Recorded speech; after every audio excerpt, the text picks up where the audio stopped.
بسم اللہ الرحمن الرحیم. تناقض کا بیان. در تناقض هشت وحدة شرط ده وحدة موضوع محمول مكان وحدة شرط اضافة جزء كل قوة فعل سطر آخر زمان. یہاں سے تناقض کا بیان کر رہا ہے کہ جب دو قضیے ایسے ہو کہ ایک موجبہ ہو اور دوسرا سالبہ، اور ان میں سے یہ بات بھی ہو کہ ایک کو اگر سچا کہے تو دوسرے کو ضرور جھوٹا کہنا پڑے، تو ان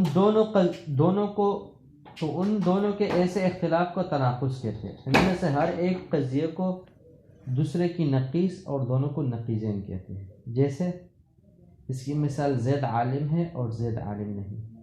یہ دونوں ایسی قضیے ہیں اگر ان میں سے ایک سچا ہے تو دوسرا جھوٹا ہوگا. اس کے اختلاف کو تناقض کہتے ہیں. یعنی زید کا عالم ہونا اور نہ ہونا، یہ ان دونوں کے تناقض کہتے ہیں. جن دو قضیوں میں تناقض ہوتا ہے وہ دونوں ایک دم سے نہ جمع ہو سکتے ہیں اور نہ دونوں علیحدہ ہو سکتے ہیں. مثلا مذکورہ مثال میں زید کا عالم ہونا اور عالم نہ ہونا یہ نہیں ہو سکتا.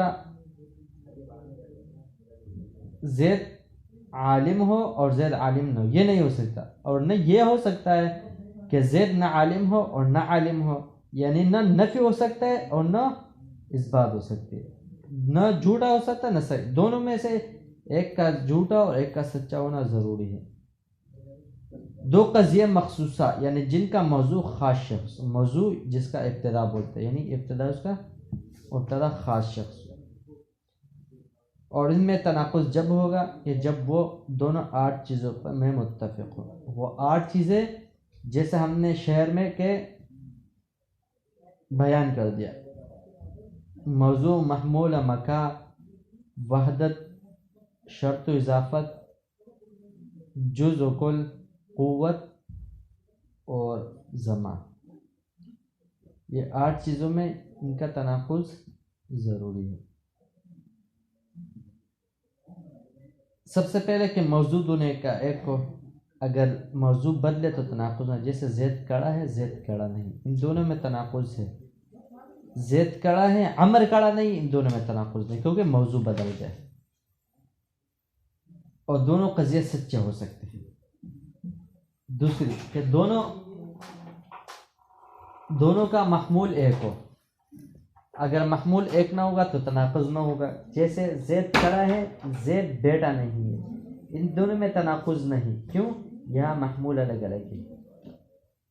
زید کڑا ہے زید کڑا نہیں، تب تو تناقض تھا، لیکن زید کڑا ہے زید بیٹا نہیں، اب تناقض ختم ہو گیا کیونکہ محمول الگ ہوا ہے. نمبر 3 کہ دونوں قضیے مکان میں متفق ہوں. یعنی جو بات ہو چکی ہو ایک ہی جگہ میں ہو چکی ہے، دوسری جگہ میں نہیں. دونوں کا مکان ایک ہو. اگر مکان ایک نہ ہوگا نا تو تناقض نہ ہوگا. جیسے زید مسجد میں بیٹھا ہے اور زید گھر میں نہیں بیٹھا، تو ان دونوں میں تناقض نہیں. تناقض تب ہوگا کہ زید مسجد میں بیٹھا ہے زید مسجد میں بیٹھا نہیں ہے. نمبر 4 کہ دونوں قضیوں کا زمانہ ایک ہو.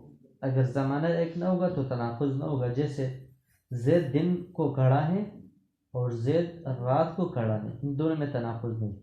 تناقض تب ہے کہ زید دن کو کھڑا ہے تو زید دن کو کھڑا نہیں، کیونکہ مکان بدل گیا، زمانہ بدل گیا. 5ویں شرط کہ قوت اور فعل، قوت میں دونوں قضیے ایک ہوں.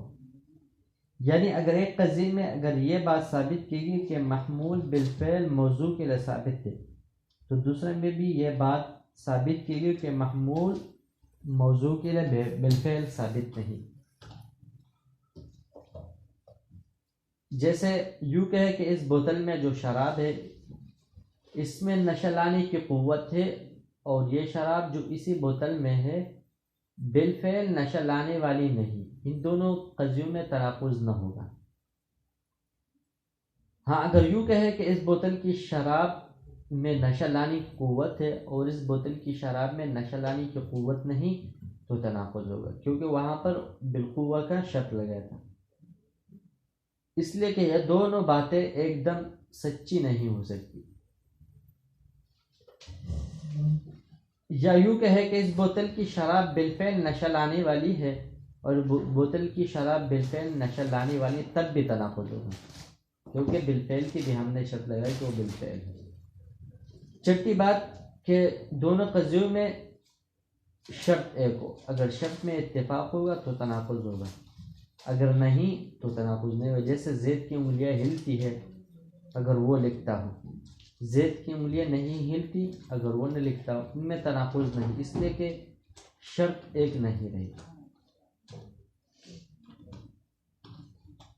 ساتویں کہ کل اور جز میں دونوں قضیے متفق ہو، یعنی ایک قضیے کا محمول پورے موضوع کے لیے ثابت کیا گیا تو دوسرے قضیے میں بھی اسی خاص جز کے لیے ثابت ہو۔ اگر ایسا نہ ہوگا بلکہ ایک قضیے میں تو موضوع کے کل کے لیے محمول ثابت کیا گیا ہے، دوسرے قضیے میں موضوع کے جز کے لیے محمول ثابت ہو تو تناقض نہ ہوگا۔ جیسے یوں کہے کہ حبشی کالا ہے اور حبشی کالا نہیں، تو دونوں قضیوں میں اگر یہ مراد ہے کہ حبشی کا جز کالا ہے اور حبشی کا وہی جز کالا نہیں تو تناقض ہوگا، اس لیے کہ اس میں پہلا قضیہ صادق ہے، اس لیے کہ دانت اس کے سفید ہوتے اور دوسرا جھوٹا ہوگا، یا پہلے قضیے میں یہ مراد لے کہ حبشی کا کل کالا ہے اور دوسرے میں یہ مراد لے کہ کل کالا نہیں، تب بھی تناقض ہوگا، اس لیے کہ دوسرا قضیہ سچ ہے، اس لیے کہ وہ سارا کالا نہیں اور پہلا جھوٹا، اس واسطے کہ دانت اس کے سفید ہوتے، اور اگر پہلے قضیے میں یعنی حبشی کالا ہے یہ مراد لے کہ ایک جز اس کا کالا ہے اور دوسرے قضیے میں یعنی حبشی کالا نہیں یہ مراد لے یعنی تمام حبشی کالا نہیں، تو دونوں قضیے سچے ہو جائیں گے اور تناقض نہ رہے گا۔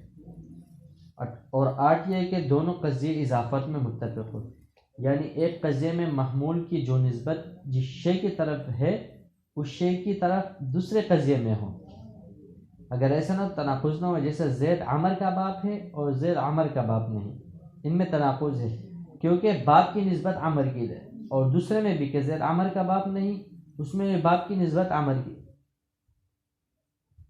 کی طرف ہے، تو اس لیے کہ دونوں میں محمول یعنی باپ کی نسبت عمر کی طرف ہے، اور یوں کہے کہ زید عمر کا باپ ہے اور زید بکر کا باپ نہیں، تو ان دونوں میں تناقض نہیں، کیونکہ یہاں پر اضافت جو چیز ہے نا وہ ختم ہو گئی، تو یہ دونوں قضیے سچے ہو سکتے ہیں۔ یہ 8 چیزیں ہیں جن میں 2 قضیوں کا متفق ہونا تناقض کے لیے ضروری ہے۔ یہ وحدت ثمانیہ کہلاتی ہے، یہ تو مخصوصہ قضیے کا بیان تھا،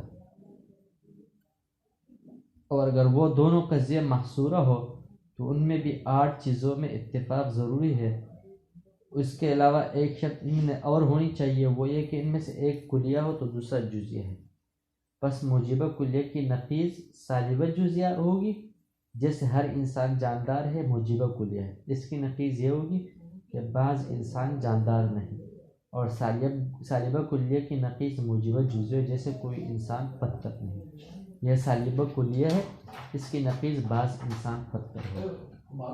والسلام۔